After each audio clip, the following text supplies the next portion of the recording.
L'hebdo africain avec Bakary Samb, directeur du Timbuktu Institute de Dakar. Notre rendez-vous hebdomadaire, c'est maintenant et on va parler du terrorisme au Sahel pour un défi pour la justice.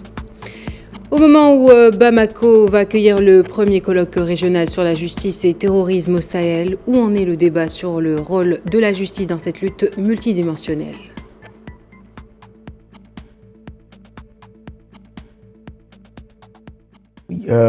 Bonjour madame, merci de votre invitation. Je crois que la question judiciaire est vraiment une question pertinente qui se pose au niveau de la lutte contre le terrorisme.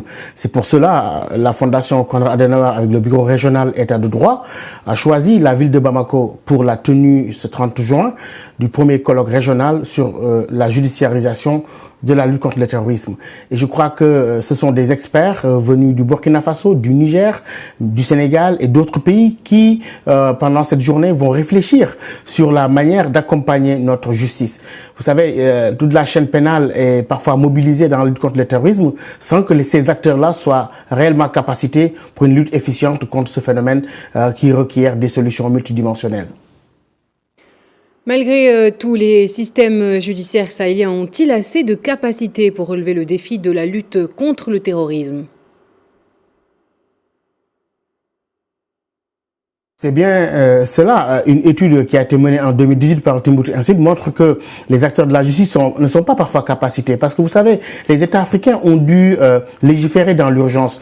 Lorsque ce phénomène qu'on concevait comme un phénomène lointain est devenu un phénomène véritablement local, avec l'épicentre du djihadisme dans le Sahel, au Mali, et les exactions qu'on voit au Niger, mais aussi au Burkina Faso, les professionnels de la justice ne sont pas assez outillés pour cela. C'est pour ça que ce colloque insiste sur cette capacitation, mais aussi sur une autre question très très importante au regard de la transnationalité des acteurs, ce qu'on appelle l'harmonisation des législations. Eh bien, il y aura un débat assez intéressant dessus avec la représentation de plusieurs organisations régionales, mais aussi de ces pays que j'ai cités tout à l'heure, pour que véritablement ces pays pensent à une harmonisation des législations, prennent en compte le contexte assez particulier de lutte contre le terrorisme, lutte qu'un seul pays ne peut mener tout seul, si j'ose dire.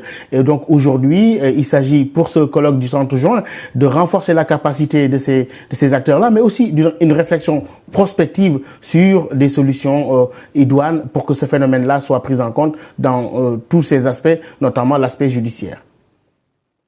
Finalement, entre impératifs de sécurité et principes des droits humains, l'État de droit peut-il faire face efficacement à la menace terroriste? La première victime du terrorisme, c'est l'état de droit qui est attaqué. Mais l'état de droit doit rester fort en respectant les droits humains. Donc les pays se retrouvent devant ce paradoxe, devant cette difficulté, cette contrainte de vouloir en même temps respecter les droits humains, mais aussi répondre aux impératifs de sécurité. Et pour cela, un tel débat est très intéressant aujourd'hui, impliquant tous les acteurs de la chaîne pénale, mais aussi impliquant les gouvernements, avec des recommandations opérationnelles certainement qui vont inspirer les réflexions dans d'autres pays de la région. Mais je crois que c'était très très important que ce colloque puisse se tenir à Bamako dans ce sens-là. Et je crois que c'est une première qui, à mon avis, va faire des émules. Bien, merci Bakary Samb. Je rappelle que vous êtes le directeur du Timbuktu Institute de Dakar. Et bien, c'est la fin de l'hebdo africain. Merci de l'avoir suivi, mais restez avec nous, l'info continue sur Médien TV.